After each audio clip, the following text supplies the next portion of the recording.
مزید ترقی عطا فرمائے۔ اب میں خطاب کے لیے دعوت دوں گا جامع المحاسن علمی اور روحانی شخصیت حضرت مولانا مفتی محمد طیب صاحب مدیر جامعہ اسلامی امدادیہ، ان کی خدمت میں درخواست کروں گا کہ وہ اپنے ملفوظات تجربہ مقدسہ سے ہمارے قلوب و اذہان کو منور فرمائیں۔ حضرت مولانا مفتی محمد طیب صاحب صدر جامعہ اسلامیہ امدادیہ فیصلہ آباد۔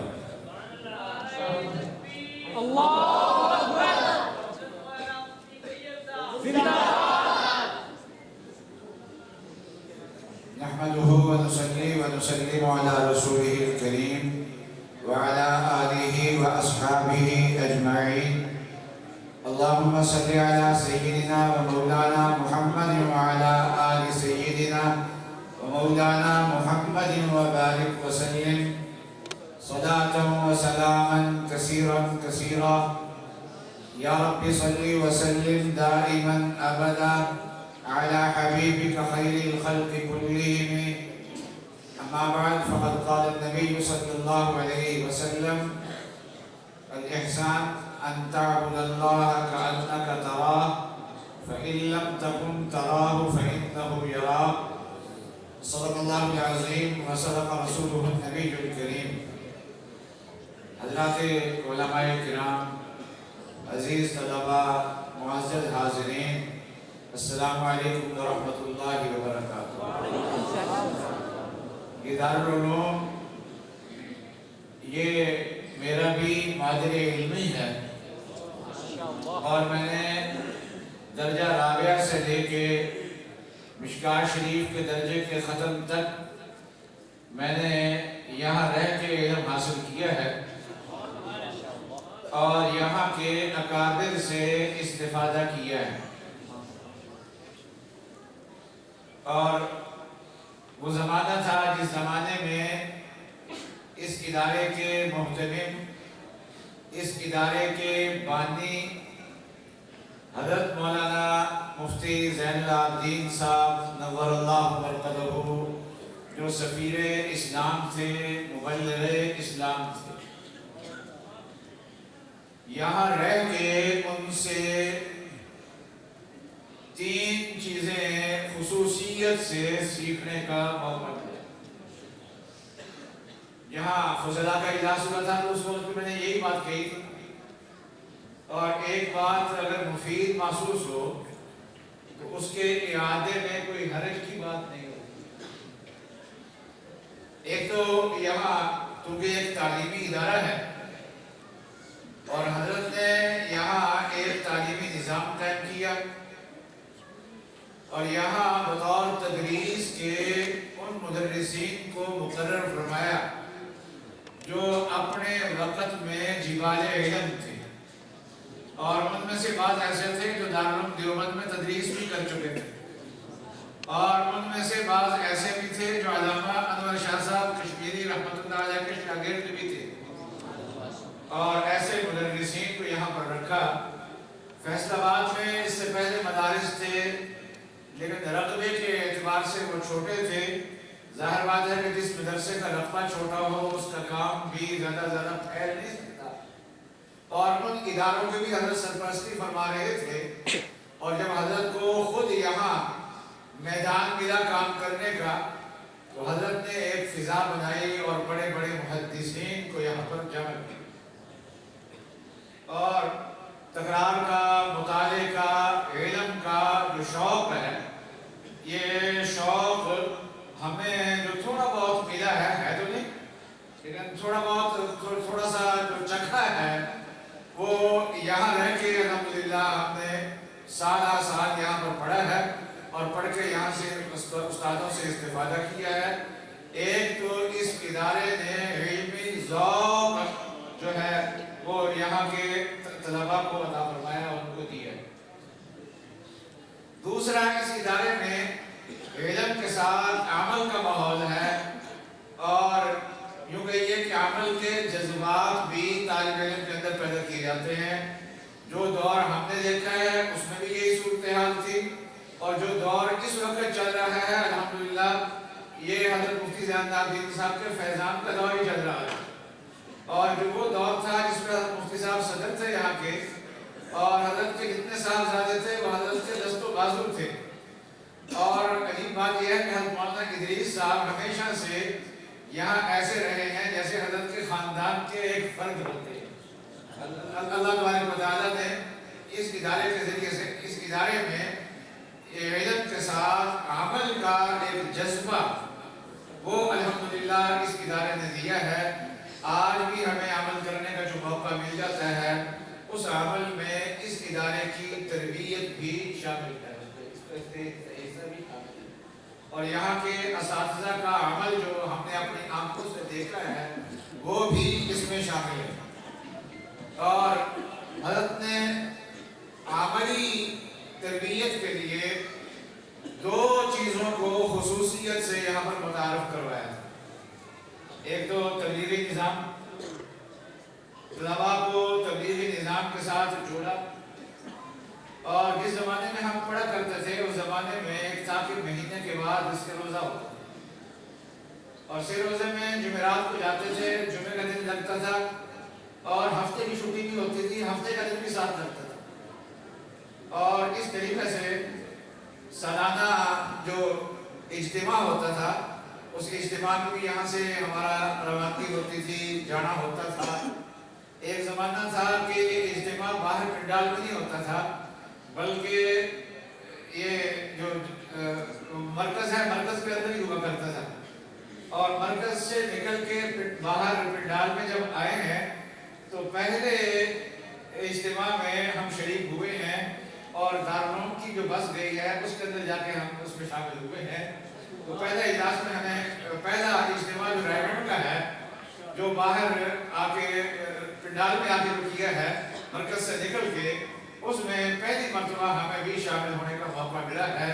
اس طریقے سے پھر یہ ہر ہفتے میں جو دو گشت ہوتے ہیں، بیرونی گشت ہوتا ہے، مقامی گشت ہوتا ہے. اس گشت میں بھی مجھے تسلسل کے ساتھ جتنی دیر میں پڑھتا رہا ہوں اس تسلسل میں شامل ہونے کا مجھے موقع ملا. اور اسی طریقے سے عشاء کی نماز کے بعد جو کتاب کی تعلیم ہوتی ہے فضائل اعمال کی، جتنا عرصہ میں یہاں رہا اتنے عرصے میں مجھے اس میں شامل ہونے کا موقع ملا. اور الحمدللہ تبلیغی ذوق اور تبلیغی طرز جو ہے وہ یہیں رہ کے میں نے سیکھا ہے. اور 6 نمبر بھی دارالعلوم کے ساتھ جماعت کے ساتھ جو 3 دن چلایا کرتے تھے اس میں نے سیکھا. اور مجھے 6 نمبر نہیں آتے تھے، یہاں جماعت کے ساتھ جا کے بتا رہے کہ 1 نمبر یہ ہوتا ہے، دوسرا نمبر یہ، تیسرا نمبر یہ. اب مجھے زیادہ پتہ نہیں ہے، لیکن اب مجھے 6 نمبر یاد نہیں رہے اس لیے کہ بیان کرنے کا موقع نہیں ہے. ان 6 نمبروں میں سے 1 نمبر ایسا ہے جو ڈبل ہے. 1 نمبر جو ہے کلمہ طیبہ ہے، اور دوسرا نمبر نماز ہے، اور تیسرا نمبر علم و ذکر. تو باقی جتنے بھی ہیں، اکرام مسلم ہے، دعوت و تبلیغ ہے، یہ سارے مفرد ہیں. اور ایک ان میں جو ہے وہ مرکب ہے، علم اور ذکر. یہ مرکب ہے. یہ جماعت کا جو نظام ہے یہ الہامی ہے، اس کا جو ترتیب ہے وہ الہامی ہے. حضرت مولانا محمد الیاس صاحب رضی اللہ مرکزہ کے قلب پہ اللہ تبارک و تعالیٰ نے یہ ترتیب الہام فرمائی، اور اس ترتیب کی جتنی پابندی ہوتی ہے اتنا ہی جماعت کا فیضان زیادہ ہوتا ہے. اور دنیا کا کوئی کونا ایسا نہیں ہے جس میں جماعت کا فیضان ہو. حضرت مولانا الیاس صاحب رضی اللہ مرکزہ ایک طرف عالم تھے، اور دوسری طرف حضرت مولانا رشید احمد گنگوہی رحمۃ اللہ علیہ کی خانقاہ میں طویل کئی سال حضرت کا قیام رہا، اور حضرت کے قریبی خدام میں سے تھے. تو حضرت نے یہ 2 چیزیں جو ہیں اکٹھی جمع فرمائی ہیں 1 نمبر کے اندر ہی. اس کے یہ بھی الہامی علم اور ذکر. اس کی وجہ یہ ہے کہ اکیلا اگر علم ہو اور اس کے ساتھ ساتھ اللہ تبارک و تعالیٰ کا ذکر نہ ہو تو اکیلا علم بھی انسان کے لیے کافی نہیں. عالم کی 2 قسمیں کی گئی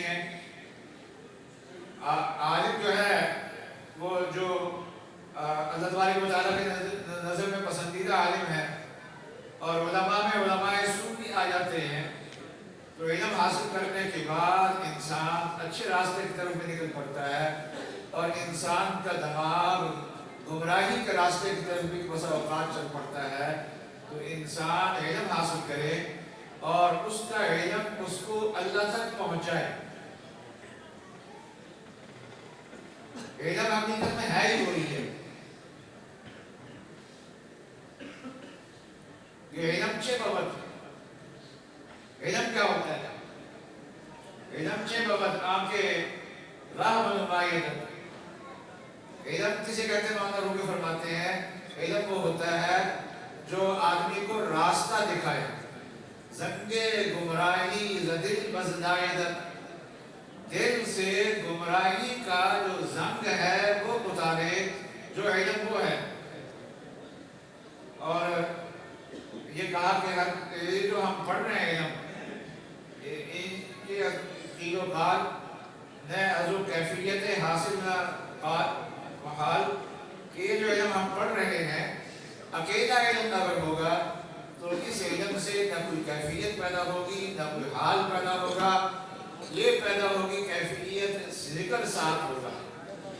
اور اگر اکیلا ذکر ہو اور اس کے ساتھ علم نہ ہو تو اکیلے ذکر سے کیفیات تو پیدا ہوں گی لیکن جہالت کی وجہ سے انسان جو ہے وہ بھٹکتا پھرے گا، روشنی اس کے پاس نہیں ہوگی. علم ایک نور ہے اور ذکر ایک طاقت ہے. یہ آپ کی گاڑی ہے، اب رات کے وقت چلنا چاہے وہ آپ جانا چاہتے ہیں اس گاڑی پہ تو اس میں دو چیزوں کی ضرورت ہے. اس گاڑی کے اندر پیٹرول کی توانائی ہونی چاہیے اور اس کی لائٹیں ٹھیک ہونی چاہیے. رات کے وقت میں لائٹیں اگر ٹھیک نہ ہوں تو وہ گاڑی صحیح نہیں چلے گی، وہ ٹکر مار دے گی. بلکہ ایک لائٹ میں اگر ہو تو وہ بھی نقصان دہ ہوگی. لائٹیں بھی اس کے صحیح ہونی چاہیے. تو علم جو ہے یہ انسان کی زندگی میں لائٹوں کا کام دیتا ہے اور عمل اور ذکر جو ہے یہ توانائی کا انسان کو کام دیتا ہے. ذکر کی اہمیت کا اندازہ اس سے لگا دیجیے کہ نبی اکرم صلی اللہ علیہ وسلم کی زندگی میں جو چیزیں کثرت سے نظر آتی ہیں ان میں ایک ذکر اللہ بھی. حضرت عائشہ رضی اللہ تعالیٰ عنہ فرماتی ہیں کہ کان یذکر اللہ علی کل احیانہ، کہ نبی اکرم صلی اللہ علیہ وسلم زندگی کے ہر مرحلے پہ اللہ کا ذکر کیا کرتے. لباس پہن رہے ہیں اللہ کا ذکر، کھانا کھا رہے ہیں اللہ کا ذکر ہے، اور رات کو آرام کر رہے ہیں اللہ کا ذکر کر رہے ہیں، جب آرام کر کے اٹھ رہے ہیں تو اللہ کا ذکر کر رہے ہیں، وضو کر رہے ہیں اللہ کا ذکر کر رہے ہیں، غسل کر رہے ہیں اللہ کا ذکر کر رہے ہیں، لباس پہن رہے ہیں اللہ تبارک و تعالیٰ کا ذکر کر رہے ہیں، اٹھنے میں بھی اللہ کا ذکر، بیٹھنے میں بھی اللہ کا ذکر، سواری میں بھی اللہ کا ذکر، سواری میں چڑھتے ہوئے بھی اللہ کا ذکر، سواری سے اترتے ہوئے بھی اللہ کا ذکر، کہیں سفر پہ جا رہے ہیں تب بھی اللہ کا ذکر، جب سفر سے واپس گھر کی طرف لوٹ رہے ہیں اس وقت بھی اللہ کا ذکر. کوئی وقت ایسا نہیں ہے جس وقت میں نبی اکرم صلی اللہ علیہ وسلم اللہ کے ذکر میں نہ ہو. اگر اکیلا علم کافی ہوتا تو نبی اکرم صلی اللہ علیہ وسلم کو کافی ہوتا، اس لیے کہ حضرت صلی اللہ علیہ وسلم کا تو اللہ تعالیٰ کے ساتھ براہ راست تعلق تھا، لیکن علم کے ساتھ نبی اکرم صلی اللہ علیہ وسلم نے عمل کو بھی جمع فرمایا. میں عرض کر رہا تھا کہ حضرت مولانا الیاس صاحب رحمۃ اللہ علیہ کی بصیرت ہے کہ اس بصیرت میں انہوں نے دو چیزوں کو جوڑ کے ایک چیز بنا دی ہے. مطلب یہ ہے کہ یہ دونوں ایک دوسرے سے الگ نہیں ہو سکتی. ذاکر کو علم حاصل کرنا پڑے گا، وہ اکیلا ذکر کرے عبادت میں لگے لیکن ساتھ علم نہ ہو. ہمارے استاد حضرت مولانا ان سے سبق پڑھنے کا موقع تو نہیں ملا لیکن ان کے زیر اہتمام بیماری ٹاؤن میں دورہ کرنے کا موقع ملا، اس لیے وہ بھی ہمارے استاد ہیں، استاد کے درجے میں ہیں. استاد ہیں حضرت مولانا مفتی احمد الرحمان صاحب. وہ واقعہ سناتے تھے کہ کسی مدرسے سے کوئی طالب علم درجہ ثانیہ کے درمیان میں بھاگ گئے. اور مدرسے سے بھاگ بھی جاتے ہیں، کبھی دل اچاٹ ہو جاتا ہے. اور پہاڑی علاقے کا رہنے والا تھا تو ایک غار میں ایک عبادت گزار رہتا تھا، اس کے پاس پہنچ گئے. اس کے پاس پہنچ کے اس کے ساتھ اس کو کہا کہ میں آپ کے ساتھ رہنا چاہتا ہوں، رہنا شروع کر دیا۔ اس نے دیکھا کہ اس نے کوئی ناک میں بتی دی ہوئی ہے۔ کئی دن گزرنے کے بعد اس نے پوچھا کہ یہ ناک میں بتی کس چیز کی ہے؟ وہ عابد سے پوچھا کہ ناک میں یہ بتی کیسی ہے؟ اس نے کہا کہ اس میں گندگی لگائی ہوئی ہے اور میں اپنے آپ کو تناؤ سے بچانے کے لیے یہ میں نے اختیار کیا ہوا ہے تاکہ اس کی بدبو کے ذریعے سے میں تناؤ سے بچوں ذرا۔ حضور صلی اللہ علیہ وسلم فرماتے ہیں یا کب تناؤ فإن عباد اللہ لیسوا بالمتناعمین، تو میں تناؤ سے ذرا بچنا چاہتا تھا۔ انہوں نے فرمایا کہ میں حضوری پڑھ کے آیا ہوں، آپ اس میں لکھا ہے کہ حامل نجاست کی نماز نہیں ہوتی، جتنے عرصے سے آپ نے یہ عمل شروع کیا ہے اتنے عرصے سے آپ کی نماز نہیں ہوئی، آپ اپنی نماز کا کیا کریں؟ تو وہ عبادت گزار تھا، ذاکر تھا، لیکن ساتھ علم نہیں تھا۔ تو وہ آدمی بھٹک گیا، اور علم ہو اور اس کے ساتھ ساتھ ذکر نہ ہو تب بھی آدمی بھٹک جاتا ہے۔ اور ذکر کی کتنی اہمیت ہے، قرآن پاک میں آیت آپ نے سنی ہوگی، یا ایھا الذین آمنوا اذکروا اللہ ذکرا کثیرا وسبحوہ بکرۃ واصیلا۔ اچھا یہ آیت کس سورت کی ہے؟ ذرا بتائیں، آپ یہاں حضور بیٹھے ہوئے نا، سورہ احزاب میں، سورہ احزاب جو شروع ہوتی ہے وہ یا ایھا النبی کے لفظ سے شروع ہوتی ہے، اور اس آیت تک نبی صلی اللہ علیہ وسلم کے حالات ہی کا بیان ہے۔ درمیان میں تھوڑا سا وہ غزوہ خندق کا تذکرہ ہے اور صحابہ کا تذکرہ بیچ میں آیا ہے، منافقین کا تذکرہ آیا ہے، اور پھر ازواج مطہرات کا تذکرہ ہے، اور پھر نبی صلی اللہ علیہ وسلم کا جو معاملہ اور حضرت زید کا معاملہ اور حضرت زینب کے نکاح کا معاملہ اس کا تذکرہ آیا ہے، آپ کی ختم نبوت کی آیت ہے،